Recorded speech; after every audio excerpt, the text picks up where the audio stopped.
In previous session, we have discussed about routing transactions and calling function without parameters, calling function with input parameters, calling function with input and output parameters. But I forgot to discuss about calling function with inout parameter. Okay. What is a input parameter means? So passing value to the function, that is input parameter. Okay. So input parameter means it will take value and we can use that value inside the function. Output parameter means return the response through the output parameter. Quite opposite. Okay. And inout parameter means a parameter which can act as input parameter or output parameter. That means by using one parameter, we can take the value and we can use that value inside the function and we can return the response through that parameter. That is inout parameter. So we will discuss how to use that inout parameter. And for this, I will take one example. Like I will send department number as a parameter to the function and I will get the count, and that count I will return to the same parameter. Okay.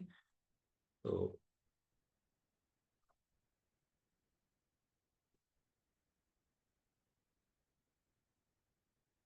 create or replace function fn underscore in out param and in out p underscore dpt number integer, and here returns integer language plpg sql as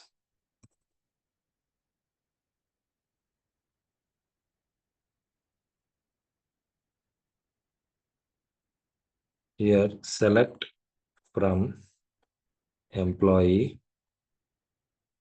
where dpt number equal to p underscore dpt number. Here count of star. So execute this query. Sorry. So if you give 10, then I will get 2. Okay. So into parameter name p underscore department number. Okay. And select star from, take this function name and pass 10 value. See, I can get that value. Okay. And go to here. So write the API method router dot post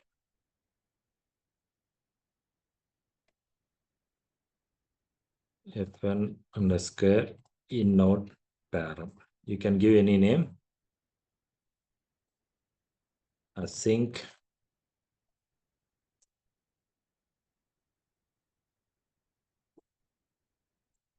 request response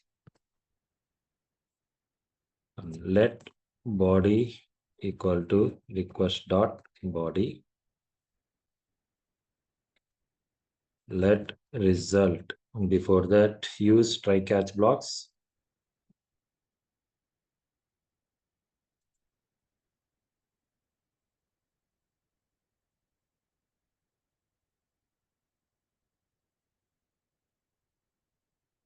Is dot send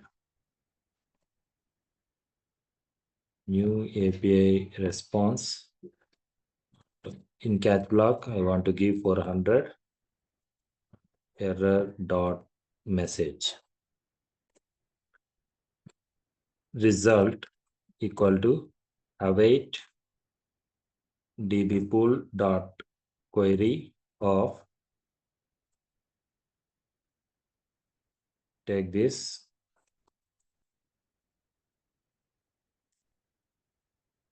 here write $1 and here body dot department number. And if result dot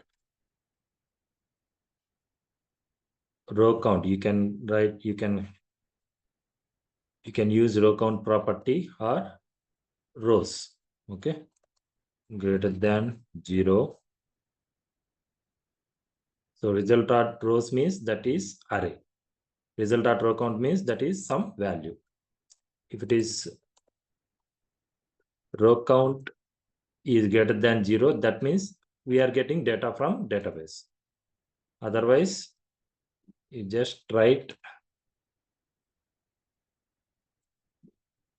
201 and no data available message. Okay.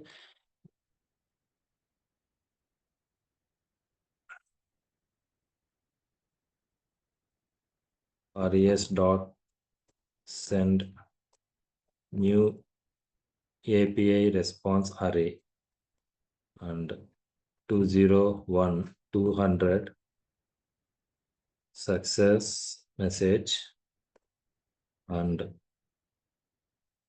result dot rows. Okay, here also you can use same response, API response array. So 201 no data available. And now we will check in inout.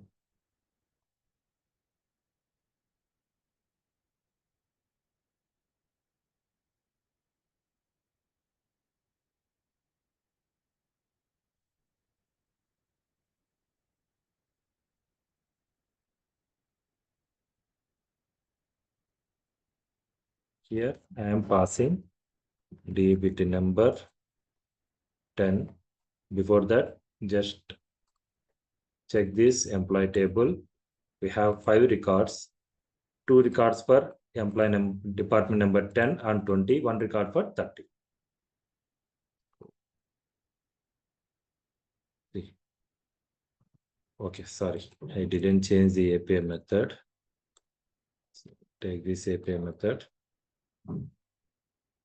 See, I can get this count. Okay, if I pass 30, 1 record. If I pass 20, 2 records. If I pass 200, which is not available, then I can get 0. Okay.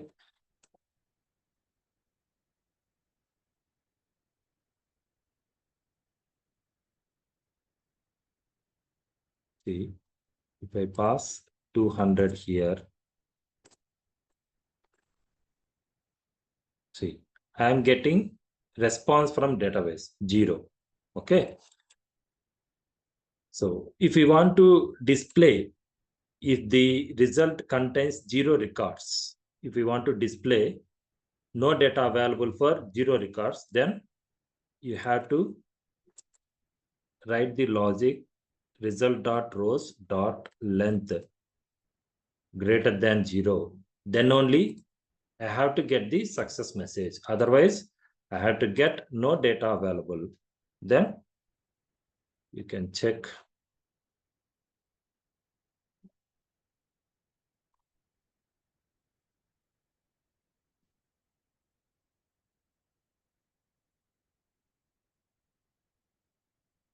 Wait a minute. We will check what will happen. Result dot rows.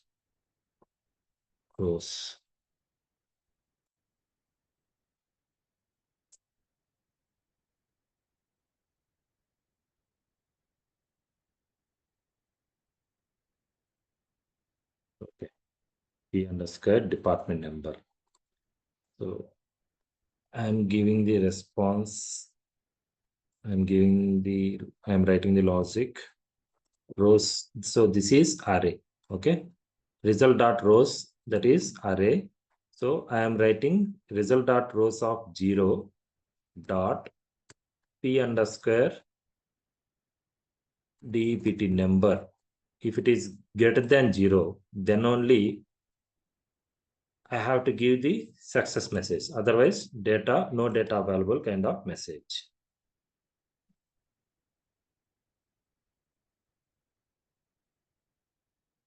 See, now I can get no data available. So like this, by using result.rows or result.row count, we can change the logic as per our requirement. Okay. So this is about writing function having inout parameter and how to call that, how to bind the response, how to bind the function and response given to the front end.